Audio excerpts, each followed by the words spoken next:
गरीब का जादुई मटका। चिलचिलाती धूप में बड़ा हुआ तो क्या हुआ, जैसे पेड़ खजूर, पंथी को छाया ना दे, फल लागे अति दूर, कबीरा फल लागे अति दूर। चलो ये मटका तो बनकर तैयार हो गया। 65-70 साल की बूढ़ी गोदावरी कड़ी चिलचिलाती धूप में चाक पर मेहनत से मटके बना रही थी। ओहो हे राम जी, ये जेठ की गर्मी तो काटे नहीं कटती, कंठ सूखने को हो रहे हैं। राम्या, ओ राम्या बेटी, जरा 2 घूंट पिला दे। लाई दादी माँ। राम्या मटके में से पानी लेके फटी पुराने ढबोल से सूट में झोपड़ी में से आती है। ये लो दादी माँ पानी। गर्मी के मारे पानी में उबाल था। अरे राम्या, ये कैसा पानी लाई है? चावल के अदहन जैसे उबल रहा है। घड़े में से नहीं लाई क्या? मटके में से ही लाई हूँ दादी, लेकिन पूरी जमीन एकदम भभक रही है, इसलिए मटके का पानी भी ठंडी है, नहीं रह पा रहा है। चलिए दादी, खाना खा लीजिए। अभी मुझको भूख नहीं, तू खा ले और सीबू टीलू को भी खिला दे, मुझको मटके बनाने हैं। जानती हूँ दादी माँ, लेकिन शरीर भी जरूरी है। एक तो सुबह से आप भूखी प्यासी मटके बनाने में लगी है, टाइम से रोटी पानी भी नहीं खाती। चलिए, वरना हम में से कोई नहीं खाएगा। तू नहीं मानेगी, चल। गोदावरी झोपड़ी में आ जाती है, जहाँ राम्या ने एक ही थाली लगाई हुई थी, जिसमें कुछ सूखी रोटी के संग में प्याज था, जिसके पास में बैठे टीलू और सीबू खाने की ललक में टुकुर टुकुर ताक रहे थे। मुझे तो बहुत जोरों की भूख लगी है। टीलू दीदी, आज तो मैं 2 रोटी खा जाऊंगा। तो फिर मैं भी 3 रोटी खाऊंगी। दोनों नादान भाई बहन अपने अपने हिस्से की रोटी हाथ में उठा लेते हैं।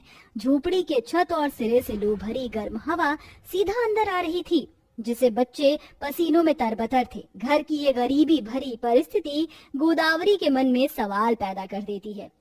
हे भगवान, इन मासूम से इनके माता पिता को दूर करके तुझे क्या मिला? अगर आज जगदीप जिंदा होता तो ऐसा बुरा हाल भी नहीं होता। मैं गरीब बुढ़िया मटके बनाकर बेच कर भी इनका पेट ठीक से नहीं भरवा पा रही, और ना तो इस भयंकर गर्मी में कोई सुख सुविधा ही दे पा रही हूँ। ऐसा ख्याल करके गोदावरी का मन वेदना से भरा था। उसकी परिस्थिति हमेशा से इतनी बुरी नहीं थी जब तक उसका बेटा जिंदा था, लेकिन ईश्वर की नियति के आगे किसी की नहीं चली। दोनों पति पत्नी इमारत बनाने में ईंट ढोते थे, जिसके दौरान नई नई बनी इमारत टूट जाने में वहां मौजूद बाकी मजदूर के साथ उन्होंने भी अपनी जान गंवा दी। तब से अकेले ही गोदावरी 3 पोते पोती को पाल रही है। वो रोज मीलों दूर नदी पर से मिट्टी सर पर उठाकर लाती और मटके बनाकर बेचती।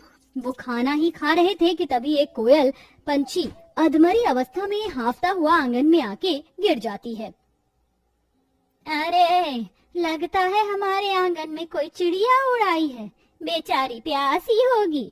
जब वो आकर उसकी हालत देखती है तो धूप के मारे इसके दोनों पंजे जली हालत में थे। हे भगवान, कितना दर्द हो रहा होगा, और पंख भी कितने फड़फड़ा रही है। अरे रे रे, इसके पंख में तो कांटे चुभे हैं। गोदावरी उसके पंखों पर लेप लगाती है और उसे दाना पानी देती है। टीलू, सीबू, इसका ध्यान रखना, मैं और राम्या दीदी मटके बेचने जा रहे हैं। दोनों बाजार में आती हैं, जहाँ चाट पकौड़ी की ठेली थी, तो वहीं पैसे वाले लोग दुकानें खोल कर बैठे थे, जिसमें एसी कूलर यही सब बिक रहा था। मटके ले लो, मटके, एकदम पक्के पक्के मटके। बहन जी, मटका लोगी? कम में दे दूंगी। मुझे नहीं चाहिए ये मिट्टी के मटके, मेरे घर में तो फ्रिज लगा हुआ है, फिर मटका ले जाकर अचार डालूंगी क्या? देख लो बहन जी, एक ही ले लो, छोटा बड़ा कोई सा भी। बड़ा वाला 120 रुपए का है और छोटा 70-80 में दे दूंगी। ले लीजिए ना आंटी जी, पता है मटके के पानी की तासीर ठंडी होती है फ्रिज की बर्फ वाले पानी की तुलना में। अच्छा जी, तुम दोनों गरीब ये कहना चाहती हो कि तुम्हारा मटका वारा न्यारा है और फ्रिज बेकार? नहीं जी, हमने ऐसा नहीं कहा। गर्मी और गरीबी की मारी दोनों उसे लुभावनी बातें करती हैं, लेकिन वो औरत मटका नहीं खरीदती। बड़ी मुश्किल से कोई उनका एक मटका तो खरीद लेता और 20 रुपए देकर जाता है। पता नहीं हम गरीब इतनी मेहनत करते हैं फिर भी खुदा बाप फल क्यों नहीं देता। इसमें तो वो ठागेरू बटुक बनिया इतना कितना सा आटा देगा। आटा भी 40 रुपए बिक रहा है। कड़ी गर्मी में भी कमर तोड़ मेहनत के बाद भी उन्हें दुख ही था, क्योंकि सिख विलासिता के जमाने में लोगों ने मिट्टी और उससे बनी वस्तुओं की कीमत खो दी थी। जरा से आटे में रोटियां बनाकर सब खाते हैं। ये क्या दादी माँ, आज भी नमक रोटी इतनी गर्मी में मुझसे नहीं खाई जाएगी। मेरे लिए ठंडी ठंडी लस्सी या दही मंगा दो। हाँ दादी, घर में पंखा भी लगवा दो ना, मुझे तो निन्नी रानी भी नहीं आती हैं। उन्हें गर्मी से तड़पता देखकर गोदावरी का दिल व्यथा से रो पड़ता है।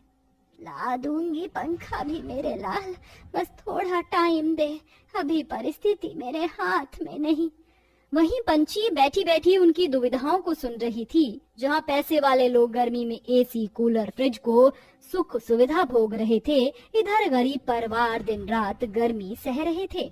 जहाँ दिन भर लू चलती तो रात को घर जमीन सब कुछ एकदम तवे की तरह ही तपता रहता, जिससे उनका सोना खाना पीना सब बेहाल हो जाता है। फिर भी दादी पोती दिन दिन भर मटके बनाकर गली गली जाके उसे बेचती थी। फिर एक रोज गर्मी से गोदावरी करहाने लगी और ठंडे पानी की इच्छा जताती है।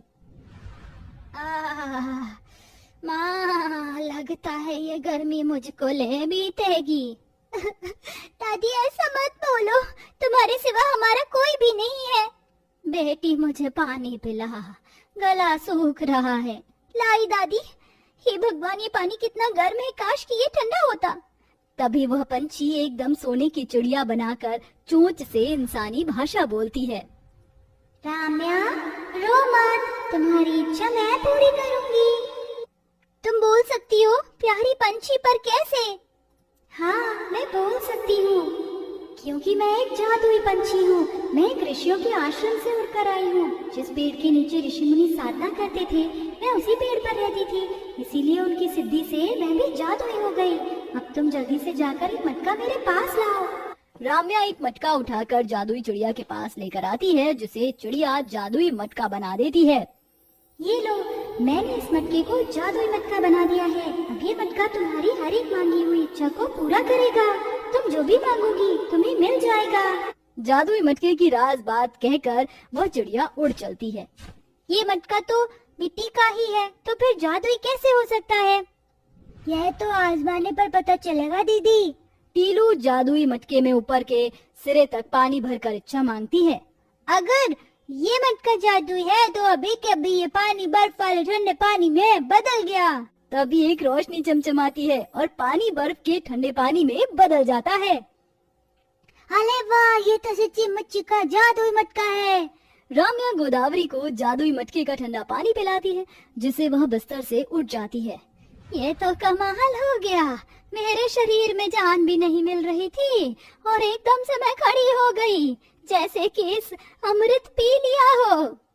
सुनो जादुई मटके, हमें हमारे घर के लिए एक फ्रिज की जरूरत है। हमारे पास इतने पैसे नहीं है कि हम उसे खरीद सकें। क्या तुम हमें एक बड़ा फ्रिज दे सकते हो? हाँ बिल्कुल। और मटका जादुई विशाल बड़े मटके फ्रिज में परिवर्तित हो जाता है, जिसमें से एक दरवाजा निकलता है और उसके अंदर बहुत सारी खाने पीने की ठंडी ठंडी चीजें भरी होती हैं। अरे बाप रे, ये कैसा बड़ा मटका वाला फ्रिज है। मैंने तो आज तक ऐसा फ्रिज कभी नहीं देखा था दीदी। तो आप देख लो प्यारे बच्चों, कुछ पीना पसंद करोगे? हाँ, मुझे कोका कोला चाहिए और मुझको दूध राबड़ी वाली कुल्फी आइसक्रीम। फिर जादुई मटका फ्रिज दोनों की इच्छाओं को पूरा करता है। इसके बाद गोदावरी एक पक्के घर की इच्छा मांगती है। सुनो प्यारे मटके, तुमने मेरे पोते पोती की इच्छाओं को तो पूरा कर दिया, मेरी भी एक इच्छा को पूरा कर दो। हमें रहने के लिए एक अच्छा घर दे दो। ये घर बहुत ज्यादा तपता है, हम रात भर गर्मी में बेचैन होते हैं। हाँ हाँ, क्यों नहीं, आबराकडाबरा गीली गीली छू, जैसा ये चाहे वैसा घर बन जा तू। और देखते ही देखते गरीब गोदावरी समेत तीनों बच्चे भी मटके के जादू से खुद को प्यारे से घर में पाते हैं, जहाँ हर एक सुख सुविधाएं थीं। और अब गोदावरी को बुढ़ापे की दहलीज पर और नहीं कठिनाई नहीं उठानी पड़ती, बल्कि वह जरूरतमंद और गरीब लोगों को गर्मी से राहत देने के लिए फ्री में ही अपने बनाए हुए मिट्टी के मटके बांट दिया करती थी। गरीब का जादुई मटका।